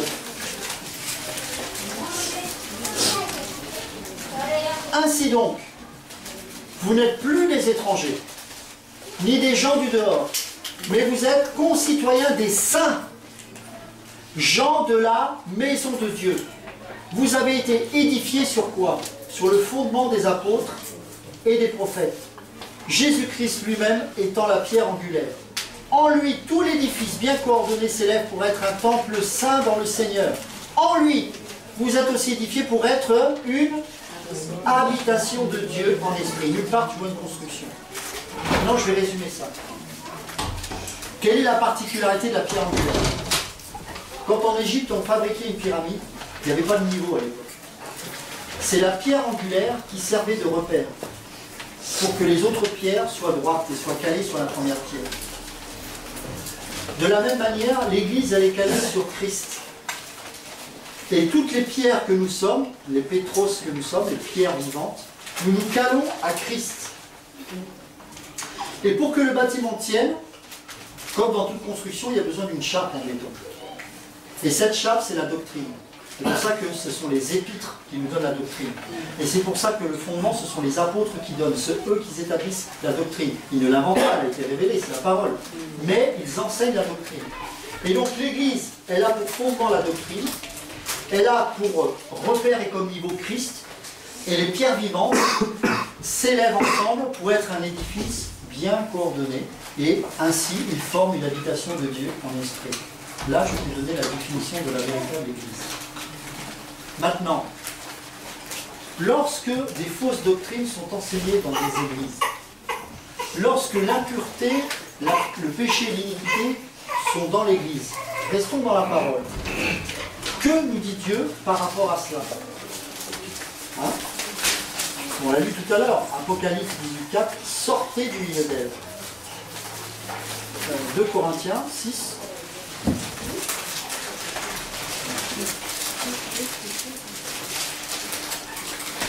Oui, c'est ça. 6,17, pardon. 2 Corinthiens 6,17. On va prendre à partir du verset 14. Ne vous mettez pas avec les infidèles sous un joug étranger. Car quel rapport y a-t-il entre la justice et l'iniquité? Ou qu'y a-t-il de commun entre la lumière et les ténèbres? Quel accord y a-t-il entre Christ et Bélial? Ou quelle part a le fidèle avec l'infidèle? Quel rapport y a-t-il entre le temple de Dieu, écoute bien ça, quel rapport y a-t-il entre le temple de Dieu et les idoles? Car nous sommes le temple du Dieu vivant. Comme Dieu l'a dit, j'habiterai, je marcherai au milieu d'eux. Je serai leur Dieu et ils seront mon peuple. C'est pourquoi, sortez du milieu d'eux et séparez-vous, dit le Seigneur. Ne touchez pas à ce qui est impur et je vous accueillerai. Je serai pour vous un père et vous serez pour moi des fils et des filles, dit le Seigneur Tout-Puissant. Dans Apocalypse chapitre 1 et 2, tu as Christ qui se présente au milieu de son église, de cette église. Et Apocalypse 3, bon, pour la plupart vous connaissez cet enseignement, hein, mais Christ a été chassé de l'église et il est à la porte et il frappe. C'est-à-dire que nous ne pouvons pas aller dans un endroit où premièrement Christ est chassé. Et pourquoi il est chassé? Bon, tu pourras lire les 7 églises, hein, l'Odyssée, etc. C'est parce qu'il y a l'iniquité, l'impureté. Et comment sont venues ces iniquités? Quand tu regardes bien l'histoire de l'église, la première basilique qui a été construite, c'était des gens qui étaient saints en apparence. Mais l'impureté vient à la suite de fausses doctrines. En fait, La première signification de la grande prostituée, c'est d'abord la fausse doctrine. C'est-à-dire que le péché est la conséquence des fausses doctrines qui sont prêchées dans l'Église. L'Église catholique prêche quoi? Que le pape, c'est pour ça que je t'ai lu Matthieu 16-18, tu sais, Satan, c'est pas le diable avec une queue et une fourche qu'on voit, il est très rusé. La Bible nous dit qu'il peut être déguisé en ange de lumière. Et en fait, il a utilisé quelques hommes dans l'histoire de l'Église pour commencer à infiltrer l'Église par des fausses doctrines. La première, c'est qu'il devait y avoir une séparation entre l'Église et le peuple, entre le clergé et les laïcs. Contrairement à 1 Pierre 2,9 et à Apocalypse 1,6, qui dit que nous sommes tous des sacrificateurs devant Dieu. Donc ils ont commencé à instaurer la séparation. Ensuite, ils ont décrété qu'il y avait un pape, mais que ce pape, sur sa mitre, c'est écrit quelque chose de très blasphématoire. C'est pas un représentant de Dieu sur terre, c'est Dieu sur terre. Vicare en latin, c'est tout simplement Christ sur terre. Et ça, c'est le principe de l'antéchrist. C'est-à-dire que tout homme qui va à l'église catholique et qui reconnaît l'église catholique comme une église de Dieu est sous l'autorité de Satan au travers du pape. Parce que le pape est le représentant de Satan sur la terre, puisqu'il se fait lui-même passer pour Dieu. Et d'ailleurs, il va être ce fameux faux prophète qui va accompagner l'antéchrist. Quand le prêtre prend la Sainte Seine, on sait tous que c'est un repas déjà. Mais chez les catholiques, ils vont bien au-delà. Et peu de catholiques le savent. Le curé vient sur l'autel et prend l'hostie, qui est la représentation du Dieu soleil, et le vin, qui n'est autre que le sang de sacrifice, mais pas de Dieu, des sorciers. Pourquoi? La religion satanique pousse les prêtres sataniques à sacrifier des animaux, et plus ils sacrifient, plus ils ont la puissance qui leur permet de s'identifier à leurs démons même qu'ils adorent. Écoute bien la doctrine catholique. La Sainte Seine, chez eux, ils appellent ça la transubstantiation. Qu'est-ce que ça veut dire? Ça veut dire que quand le curé prend l'hostie, le Dieu soleil, et le sang, il dit qu'il est Christ au moment où il prend ça. Tu peux voir ça dans tous les livres de doctrine catholique, je ne l'ai pas inventé, ça s'appelle la transubstantiation. C'est complètement blasphématoire. Et ceux qui participent à ces coupes participent à la coupe des démons. Et s'attachent les démons. En d'autres termes, l'Église, c'est la parole qui fixe les standards. C'est pas ce que nous pensons ou de ce que nous constatons de la réalité d'aujourd'hui. Pourquoi il y a autant de fausses doctrines aujourd'hui? Par exemple, la fameuse fausse doctrine du, comment on appelle ça en anglais, Seigneur et Sauveur. En anglais, c'est... Savior Lord and Savior. Un peu comme ça, ouais. En fait, c'est la doctrine. C'est pas de Dieu. Quand on dit, alors je ne veux pas vous tomber dessus quand vous dites c'est mon Seigneur et mon Sauveur, mais c'est pas doctrinal de dire ça. Parce que s'il est Sauveur, il est forcément notre Seigneur. S'il est Seigneur, il est forcément parce qu'il a été Sauveur en notre vie. Pourquoi cette doctrine est arrivée aux États-Unis? C'est parce qu'elle est basée sur un constat. C'est qu'ils se sont dit, comment se fait-il que des gens qui confessent Jésus comme leur Sauveur ne sont pas dans la sanctification? Donc ils ont inventé une doctrine qui est basée non pas sur la vérité mais sur la réalité, sur ce qu'ils ont constaté, et ils ont dit maintenant, non seulement il faut que Christ soit son sauveur, mais il faut qu'il soit ton Seigneur. Alors qu'en fait, ça doit être forcément la même chose. Je t'utilise cet exemple pour te dire que l'Église catholique, beaucoup de gens y restent parce qu'ils ne fixent pas leur standard sur la parole de Dieu, mais sur le constat de ce qu'ils voient. Et ça, c'est une grave erreur. Parce que Matthieu 4,4 nous dit que l'homme ne vivra pas de pain seulement, mais de toute parole. Et le mot parole ici, c'est pas logos, hein, c'est le mot rhéma, c'est-à-dire une révélation de Dieu. Amen. Tu vois? Donc l'Église, elle a été basée sur la révélation de Dieu. Et donc, le standard de l'Église, c'est Dieu lui-même qui la donne au travers de sa parole. C'est pour ça que j'ai tenu à te montrer ça dans les Écritures. Et donc, quand toi, tu vas dans une église, on sait que c'est toi l'église, quand tu vas dans un lieu où l'église se réunit, c'est plutôt le mot exact, il faut savoir qu'est-ce qui est prêché. Parce que sinon, tu vas te mettre sous la domination des démons. Dans la Bible, dans l'Ancienne Alliance, les hommes qui priaient les morts étaient lapidés. dans l'Église catholique, on prie les morts. On dit saint machin, alors que nous sommes tous saints. Donc pourquoi il y en a qui sont béatifiés et d'autres pas? La Bible nous dit que le baptême se fait devant pleine conscience devant Dieu, et aussi dans l'Église catholique, on baptise des enfants. Ensuite, on prêche le salut par les œuvres, pas par la foi.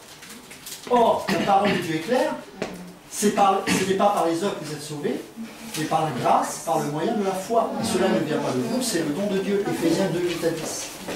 La parole doit être le standard. Je sers ta parole dans mon cœur afin de ne point pécher contre toi. Si tu ne la sers pas dans ton cœur, tu pécheras. Et donc, on ne prend pas une décision sur un constat, mais sur la parole. Jésus a dit, je suis le chemin, la vérité et la vie. Nul ne vient au Père que par moi. C'est-à-dire que la porte d'entrée de l'Église et le rassemblement des saints se fait par Jésus-Christ. Quand je t'ai décrit la prostituée, la grande prostituée dans l'Apocalypse 17, regarde bien le processus. D'ailleurs, à ce sujet, si ça vous intéresse, mon livre sur le tabernacle sort en juillet. Donc vous aurez la possibilité d'étudier un peu plus ça, parce que j'en parle en fait plus en détail de cette histoire. C'est que dans l'Apocalypse 17.4, on voit que l'Église, elle est merveilleuse, mais d'une manière visible. Elle est de couleur pourpre. Regardez les cardinaux, ils ont un vêtement pourpre. On appelle les curés mon père. Complètement blasphématoire. L'Église catholique, elle est riche à l'œil. Regardez comment était constitué le tabernacle. Dans l'Ancienne Alliance, quand on rentrait dans le lieu très saint, avant de rentrer dans le lieu très saint, regardons le tabernacle de l'extérieur. Donc de l'extérieur, il y avait trois parties. Il y avait le parvis, ensuite il y avait une tente qui couvrait deux parties, qui étaient le lieu saint et le lieu très saint. D'accord ? Ces deux parties-là étaient couvertes par quatre peaux. La première qui était visible de l'extérieur, c'était la peau de dauphin, qui nous parle de l'humanité de Christ. Et Ésaïe 53 et 55 nous parle qu'il n'y avait ni éclat, ni beauté, etc.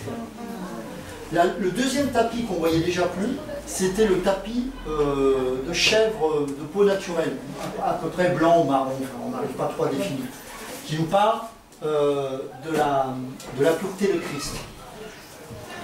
Il y a un troisième tapis qui est de couleur cramoisie, qui nous parle du sang qui a été versé pour Christ, pour nous, qui est le sacrifice de Christ. Et le plus beau tapis, c'est le quatrième, qui se trouve à l'intérieur, c'est le dernier tapis.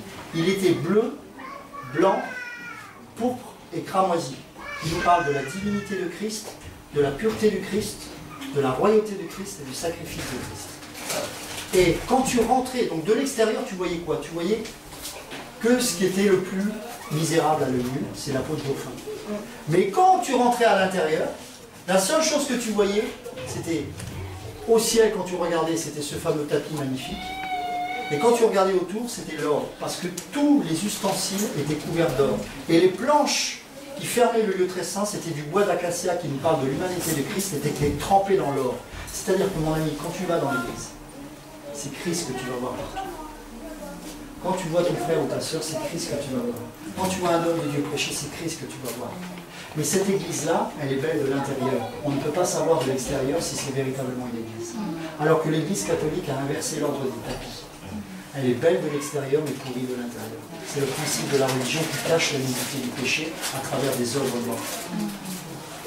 Donc tu vois, c'est quelque chose que j'ai longtemps étudié parce que c'est vraiment... J'ai demandé au Seigneur, mais qu'est-ce que la véritable église? L'église n'est pas ce que tu crois. L'église, elle est là. Et l'église n'est pas dans le monde. L'église, c'est la réunion des saints. C'est pour ça qu'on peut être une église avec 4 personnes. J'ai pas de problème avec ça. Moi, ce qui me gêne, c'est qu'on y en a déjà trop. Déjà, là, on est presque trop. Soyez bénis, hein. Mais c'est ce que je veux dire, c'est qu'il faut qu'on se connaisse. Il faut que si quelqu'un, je dois connaître mon frère, qu'est-ce qu'il vit dans son quotidien? Est-ce qu'il bat son enfant? Je sais que tu ne fais pas. Hein. Mais si bat son... Non mais soyons concrets, l'église, c'est pas un lieu où on se retrouve, on fait n'importe quoi, puis ciao, le rôti va cramer, il faut que je m'en aille. Non, c'est pas ça. C'est tous les jours on doit se rassembler, tu vois. Et donc, on doit se rassembler non pas autour d'une hostie, non pas autour de vénération de vierge, etc., mais autour de la communion des saints. Et mon frère, je dois savoir s'il a des problèmes. Dans notre assemblée, j'ai dû soutenir, enfin quand c'est moi, c'est les frères et sœurs, tout le monde, hein, on a dû soutenir des gens qui étaient dans la galère financière. On ne doit pas mettre l'argent, la bonne aumône dans le tronc et puis on ne sait même pas qui on donne. C'est pour nous l'argent, c'est pas pour payer un bâtiment, pour payer son loyer ou je ne sais quoi, c'est pour aider les frères et sœurs. Dans la Bible, regardez Acte 4.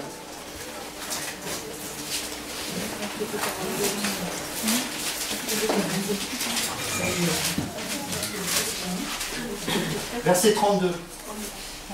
La multitude de ceux qui avaient cru, voilà, ça c'est la définition aussi de l'Église. La multitude de ceux qui avaient cru n'était, écoute bien ça, qu'un cœur et qu'une âme.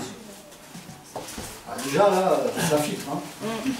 Nul ne disait que ses biens lui appartenaient en propre. Alors là, ça filtre plus, il n'y a plus personne. Mais tout était commun entre eux. Les apôtres rendaient avec beaucoup de force témoignage de la résurrection du Seigneur Jésus, et une grande grâce reposait sur eux tous, car il n'y avait parmi eux, écoute ça, aucun indigent. Tous ceux qui possédaient des champs ou des maisons les vendaient, apportaient le prix de ce qu'ils avaient vendu et le déposaient aux pieds des apôtres, et l'on faisait des distributions à chacun selon qu'il en avait besoin. Ça veut dire que l'Église se réunit tous les jours. Et quand il y a quelqu'un qui est dans la galère, on met la main à la poche. C'est pas, faut pas faire une doctrine non plus, hein.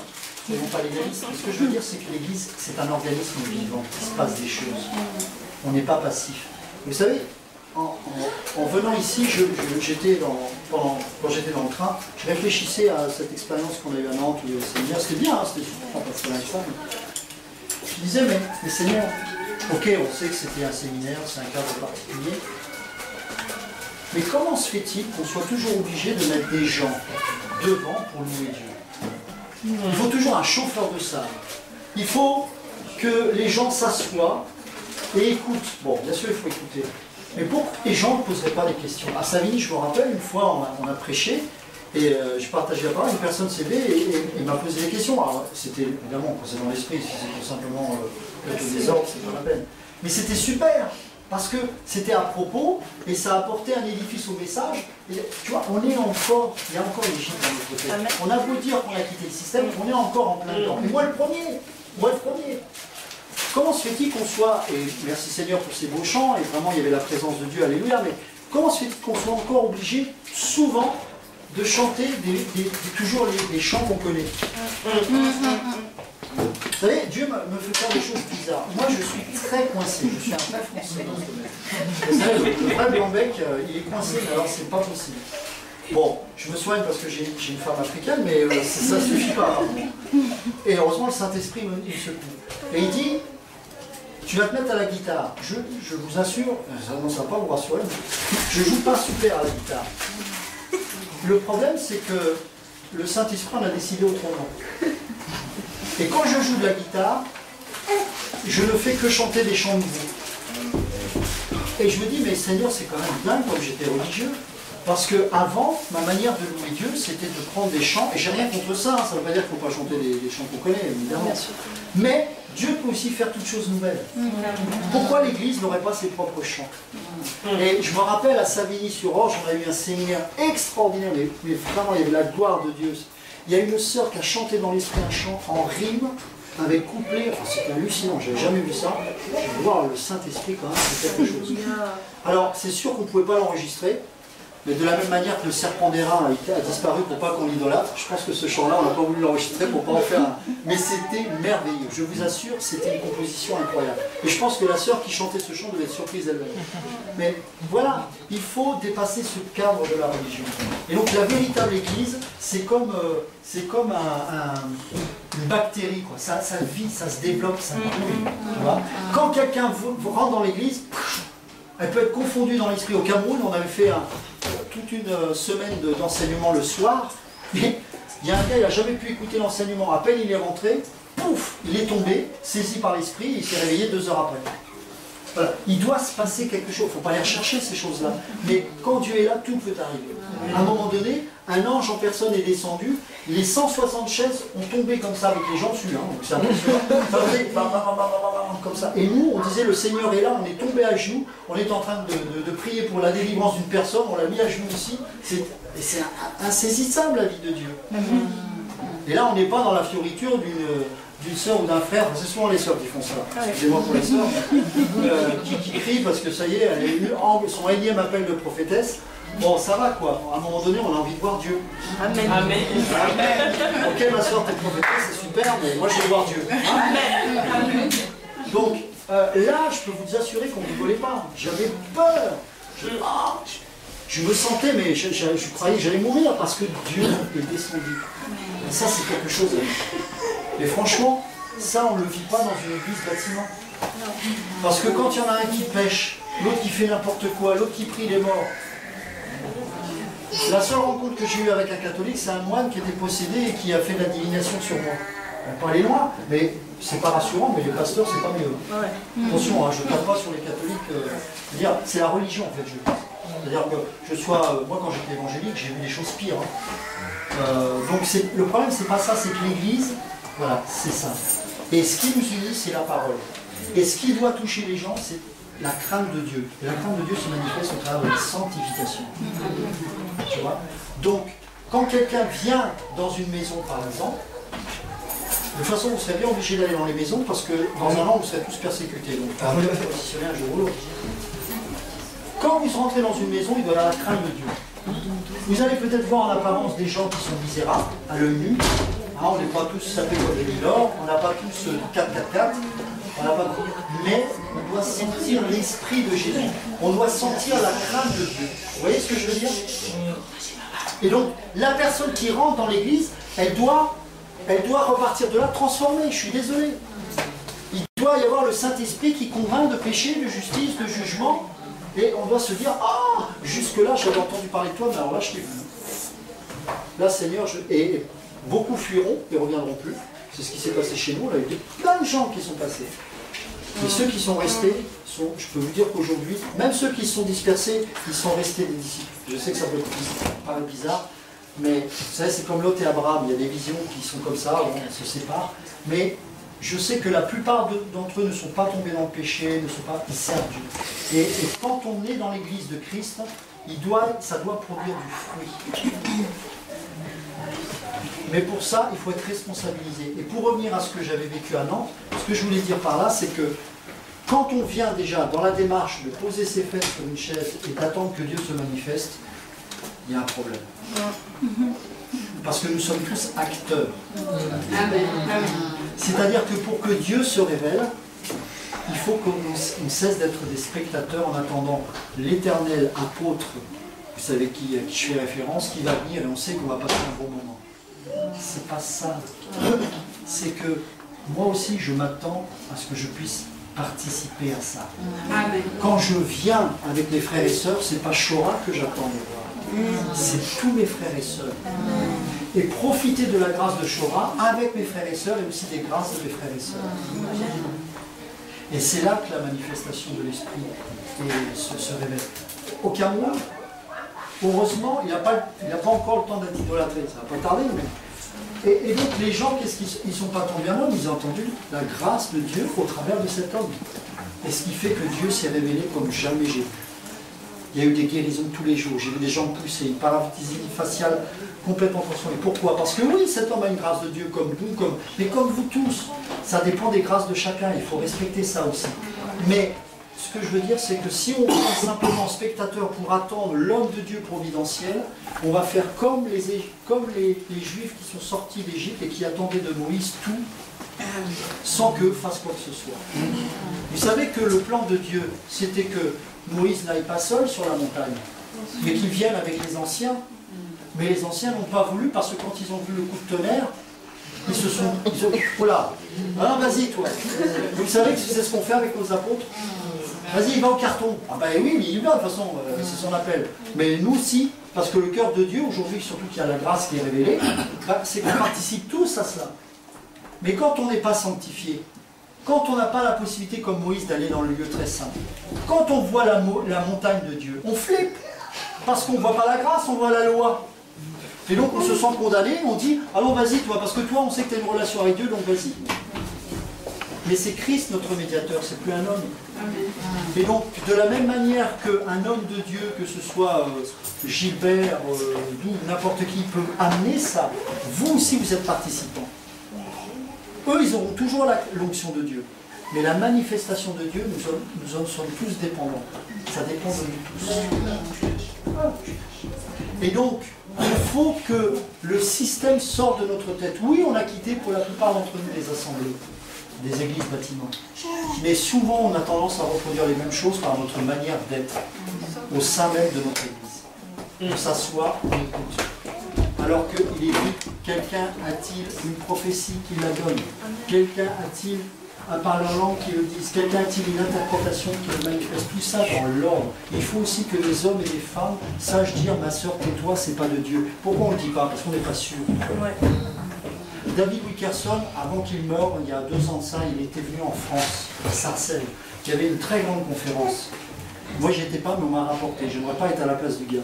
Il y a un gars qui nous a fait une prophétie à la pentecôtiste. Wilkerson, il a dit, ok, merci mon frère, ce que tu as dit, c'est pas de Dieu, donc tu t'assois et tu te tais. Il faut être sûr que c'est Dieu qui parle. Mais je crois que, pour ceux qui connaissent Wilkerson, on peut lui faire confiance. C'est ça. Mais pour arriver à ce niveau, il faut être dans la sainteté. Il ne faut pas chercher à plaire. Wilkerson, vous savez, quand vous l'emmeniez dans un endroit, tout pouvait arriver. Dès qu'il entendait quelqu'un dire du mal d'un autre, vous savez ce qu'il faisait? Il prenait sa sacoche, il rangeait sa Bible et il partait. Ça n'amène pas l'amitié, ça. Hein. Il ne devait pas avoir beaucoup de potes, hein, le père Wilkerson. Mais il va régner, il règne, j'en suis sûr. Alléluia, j'en suis sûr. Amen. Moi, ça a été encore un modèle à distance que j'ai jamais connu. Mais voilà, ça, c'est des hommes qu'on a envie de voir plus souvent. Mais il faut arrêter de caresser sa chair, arrêter d'être encore dans un système d'Égypte où à chaque fois on attend tout de l'homme providentiel. Et une dernière chose par rapport à ça, quand j'étais dans ce ministère où j'ai servi pendant 10 ans, c'est vrai que j'ai vécu des choses difficiles, mais j'ai appris l'humilité. Parce que j'ai toujours été là où il y avait l'onction. Et je sais que c'était mon pasteur pendant un temps, il avait ça. Les gens me traitaient de faillant. Les gens me disaient, toi, tu es toujours... Je dis oui, mais moi, je sais que cet homme, il a une portion que je veux. Marche. Mais il se trouvait où? Pas devant, au milieu du peuple, au milieu des 11 tribus. Ah! Et ça nous parle des 5 ministères d'Éphésiens 4. C'est-à-dire que nous sommes au milieu du peuple, on n'est pas la tête. On est là pour vous amener avec nous. Amen. Et que tous puissent nous dépasser. Alléluia. Alléluia. On en est loin malheureusement. Mais alléluia. Et si un jour je vois des tas de gens qui prêchent le feu comme des Wesley, comme des Edwards, ben alléluia. Et je ne serai pas frustrant en disant oh, j'ai pas vécu ça. On s'en fout, c'est les autres, on vit pour les autres. Amen. D'accord. Donc, Seigneur est bon. Voilà l'Église, pour revenir un peu sur l'Église. Voilà la véritable Église. Donc maintenant, devant Dieu, bah, positionne-toi. C'est-à-dire que, moi, je ne dirais jamais, va-t'en, ou viens dans tel machin, on s'en fiche de ça. C'est parce que toi, tu es censé, tu l'as, j'en suis sûr, tu as une relation avec Dieu. Donc, Dieu parle au travers de sa parole. La parole est claire à ce sujet. Maintenant, c'est à nous de prendre une décision, de dire, ok, qu'est-ce que je fais? Et au Cameroun, tu sais, à la fin, les gens disaient tous, ouais, mais qu'est-ce qu'on va faire? Mais c'est pas à nous de dire ce que ça doit faire. C'est à Dieu. Là, alors, certains me disaient, ouais, c'est pas facile, vous énoncez, puis non, on enseigne, on prend du temps, on forme, mais après, bah, certaines personnes vont se réunir dans les maisons, les dons vont se révéler. Vous allez voir certains qui vont être prêts. Ah ouais, celui-là il prêche, on sent la présence de Dieu. Attention dans l'esprit. Ne regardez pas au charisme de naturel. Parfois ça va être un gars qui va bégayer et puis qui va être appelé à être pasteur. Faites attention à ça. Les dons sont spirituels, jamais naturels. Et donc quand vous savez discerner ces choses, eh bien vous allez capable être. Alors ça aussi ça va loin. Vous allez être capable, alors que vous êtes chez vous et que l'assemblée est chez vous, de choisir des hommes qui vont vous enseigner, alors que vous pensez peut-être que c'est vous qui allez les enseigner. Ah, ça les hommes ça coince. C'est là que ça coince. Je sais que c'est là que ça coince. On n'existe pas. On n'existe pas. Vous savez, pour que Dieu me fasse cette grâce de pouvoir partager la parole, c'est pas... Je l'ai recherché pendant 10 ans, et c'est quand j'ai décidé d'arrêter tout que Dieu a commencé à faire ce travail en moi et j'ai pu le faire. Aujourd'hui, je peux vous assurer que c'est même pas 5% de mon ministère ce que je fais là. Parce que Dieu me teste chez moi, avec mes enfants, avec ma femme, avec mon entreprise, avec toutes ces choses. Et je sais qu'à chaque fois que je partage quelque chose, c'est la conséquence de ce que je vis. Je n'ai pas le droit de prêcher des choses que je ne vis pas. Il y a des choses que je ne suis pas prêt à partager parce que je sais que j'ai un problème par rapport à ça. Et je laisse le Saint-Esprit me façonner. Et le jour où j'aurai la victoire sur certaines choses, je ne parle pas des péchés, non, je parle le caractère qui doit être formé. Et bien à ce moment-là, je pourrai le manifester. C'est ça la prédication. C'est ça la prédication.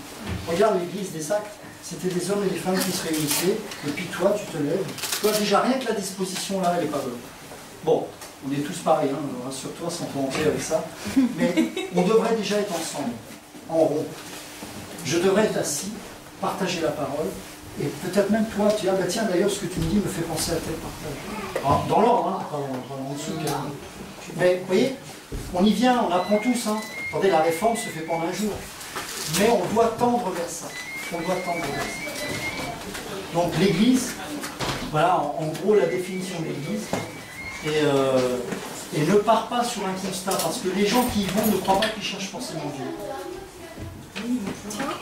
C'est pas forcément exact. Si tel est le cas, rien ne t'empêche de leur expliquer ce que c'est que l'Église. Mais tu verras que très peu choisiront de sortir. C'est comme ceux qui sont sauvés. Il y a beaucoup d'appelés, mais peu d'élus qui le D'accord. Et c'est pas celui qui dit Seigneur, Seigneur qui entrera dans le royaume des cieux. C'est pas moi qui dis, c'est Jésus. C'est le maître en personne. Pourquoi? Parce que le cœur, et ça c'est le mystère de l'iniquité, le cœur est incrédule, le cœur est pécheur. Et tu as beau lui montrer les miracles et l'enfer, pas pour autant qu'il va se convertir. C'est un mystère. Ça répond? Enfin, c'est une réponse large. Merci. Il y a d'autres questions, commentaires? N'hésitez pas, hein, si vous avez quelque chose sur le faire. Il y a une question? Non, je voulais juste peut-être compléter par rapport à cette question. Parce qu'il y a une semaine, j'ai eu un rêve. J'étais au pied des pyramides d'Égypte avec un de mes enseignants. Il nous faisait tourner une cassette. Il y avait une troisième personne qui faisait tourner une cassette. Il nous expliquait que ce qui ressort de ce message, c'est ce qu'on vit actuellement à l'Église catholique. Wow. Et que tout ce qui se passe à l'Église catholique, ça se racine en Égypte. Wow. C'est fort. Hein? Et en plus, c'est scripturaire, parce que quand vous étudiez bien l'Église catholique, effectivement, vous retrouvez les mêmes symboles. Pour ceux, bon, ne perdez pas de temps avec ça, mais si un jour vous allez à Rome, jamais, visitez-la cette basilique. C'est très intéressant. Parce que justement, vous verrez certains symboles d'Égypte, vous verrez le paganisme aussi, vous verrez... Qui a été à la basilique Saint-Pierre? Hein, tu es d'accord avec moi? C'est saisissant. Hein. C'est en même temps impressionnant, mais c'est rempli de démons. C'est un truc... Moi, ce qui m'avait... Je ne sais pas si quand tu vas dans la basilique même à l'intérieur... Ah d'accord, mais c'est pas pareil. Mais avec du recul... Ouais. Tu sais, le fameux temple au milieu de l'autel, en fait, hein, c'est avec les colonnes grecques. C'est effrayant. C'est la grande prostituée, c'est clair. Hein. Enfin, historiquement, de toute façon, beaucoup d'églises ont été construites sur d'anciens sanctuaires d'églises grecques, gréco-latines, etc. Ouais. C'est le cas de la basilique Saint-Pierre, qui est sur un cimetière. Oui, énormément. C'était soit ça, ou soit beaucoup en France. On retrouve ça d'ailleurs beaucoup en Bretagne. Beaucoup d'églises ont été construites sur soit des monuments celtiques, soit d'endroits qui sont fortement frappés par la foudre. Donc on voit déjà que spirituellement il y a quelque chose, il y a une portée. Et on trouve ça énormément en Bretagne. Ouais, en plus une région qui est particulière dans ce domaine. C'est bien de connaître d'une part le contexte historique de l'Église et puis aussi là où vous trouvez. Parce que chaque région a une entité démoniaque qui règne, donc il faut connaître.